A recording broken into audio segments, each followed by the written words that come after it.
Good morning, I'm Harley Schlanger from the LaRouche Organization with your daily video update for August 29th, 2024. When Robert F. Kennedy Jr. decided to endorse Donald Trump at a rally in Arizona, the media was focused on all the wrong things, not surprisingly, given what the media has become. They looked at the so-called electoral map and asked the question, would this help Trump or hurt him? Would it give him advantages in battleground states or not? And they also brought up the fact that Kennedy had certain eccentricities, which could be a problem for Trump. Lost in all this were two of the most important aspects of the endorsement. One, that Robert F. Kennedy Jr., along with Tulsi Gabbard, another prominent Democrat who endorsed Trump 2 days later, warned of the dangerous Biden policies in Ukraine, which risked putting us into a nuclear war with Russia. Secondly, it was announced by Trump that he would set up a commission headed by Robert F. Kennedy Jr. to investigate the assassination attempt against him and the assassinations of his uncle, President John F. Kennedy, and his father, Robert F. Kennedy Sr. Now, this is important because the deployment of the International Assassination Bureau to kill people, to kill presidents. We just had an attempt against Fico, the Prime Minister of Slovakia, not that long ago. The idea that you have to shut down the illegal operations run by special forces of NATO, which include assassinations, coups, and so on, that what would it mean if you had an honest, full investigation of these assassinations? What was behind them? What was the intention? And this is what scares the hell out of the establishment, that Trump might actually do it. Now, they were terrified that Trump would do this during his first term. But as Bobby Kennedy Jr. reported just after these discussions, Trump had told him that it was Mike Pompeo who told him not to release the Kennedy files. Now, Pompeo is a high-level operative of the global establishment. Whether you want to call them the deep state, the City of London, Wall Street, NATO operation, whatever you want to call it, Pompeo was a key player in that. He was launching plans to kill Julian Assange. He sabotaged an effort by Bill Binney, the former NSC technical director. When Binney was brought in to brief Pompeo on how it is that it was not Russia that hacked the Clinton computers during the 2016 election. It couldn't have been Russia. It had to have been an inside job. He briefed Pompeo on this at Trump's request, and Pompeo never did a thing about it, never got back to Binney. Let the whole Russiagate story unfold with lie after lie after lie without using Binney's material to show, to prove that the whole story was false from the beginning. And now you have Pompeo running around saying he's speaking for Trump. Well, it's important that this whole story of the assassinations be brought to the public and the cover-ups be debunked finally and fully. Now, why is it important? Well, because you have a continuing danger of, as what Robert Kennedy Jr. said, danger of nuclear confrontation between Russia and the United States. There are a number of warnings that come from Russia on this.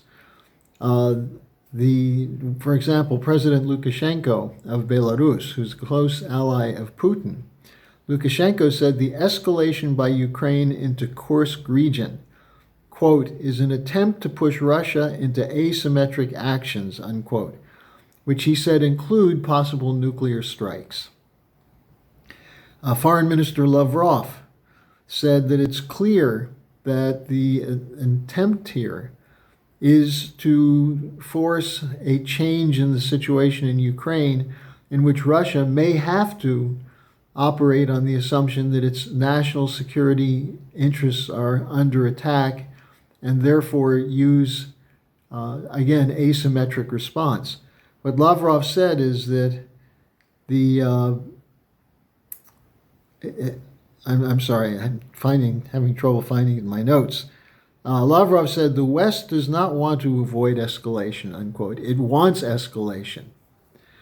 Now, you had the leader of the Russian Union of Veterans with Afghanistan, Klintsevich, who said that the Kursk invasion could quickly escalate into a nuclear confrontation between Russia and NATO.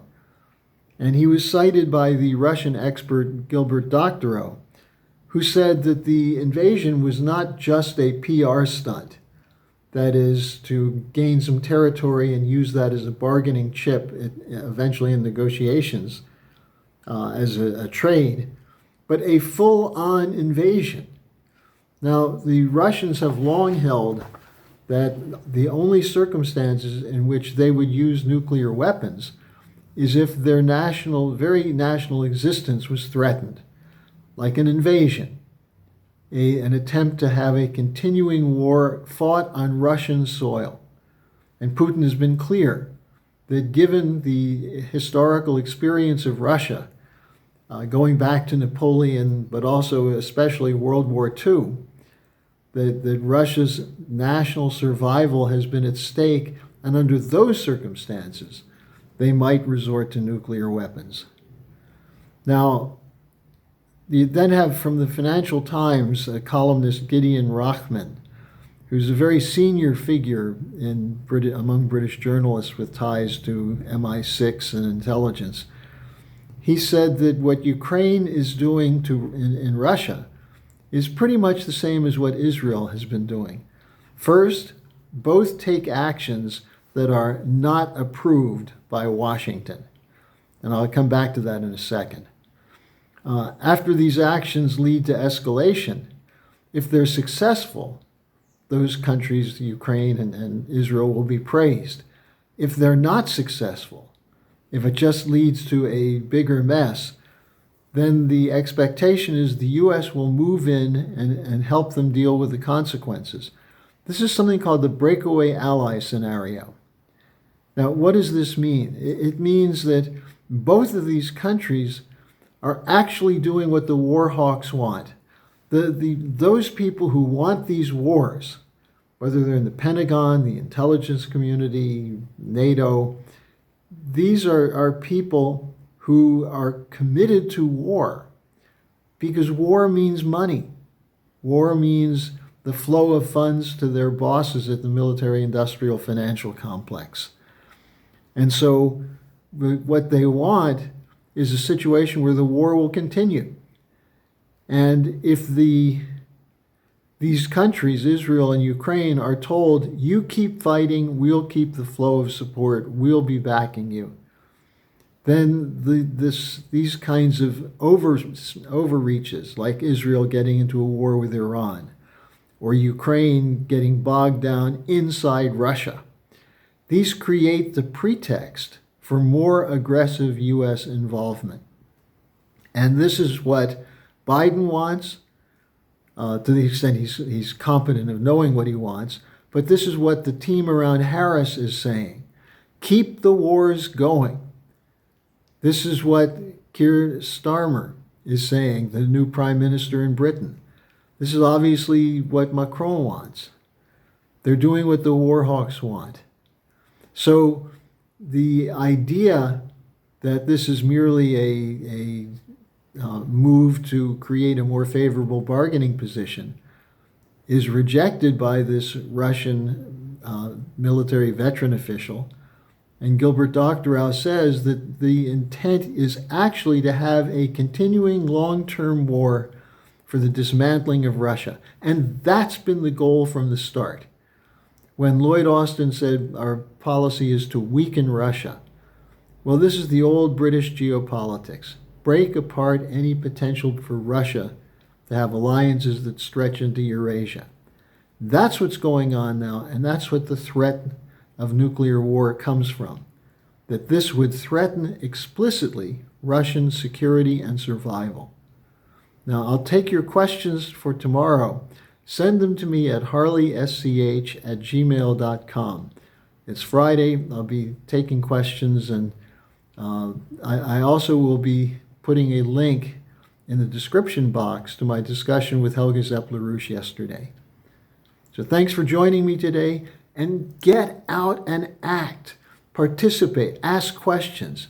Don't submit to the censorship regime. It's up to us, not the politicians. It's up to us to make the politicians do what we want as individual sovereign nations.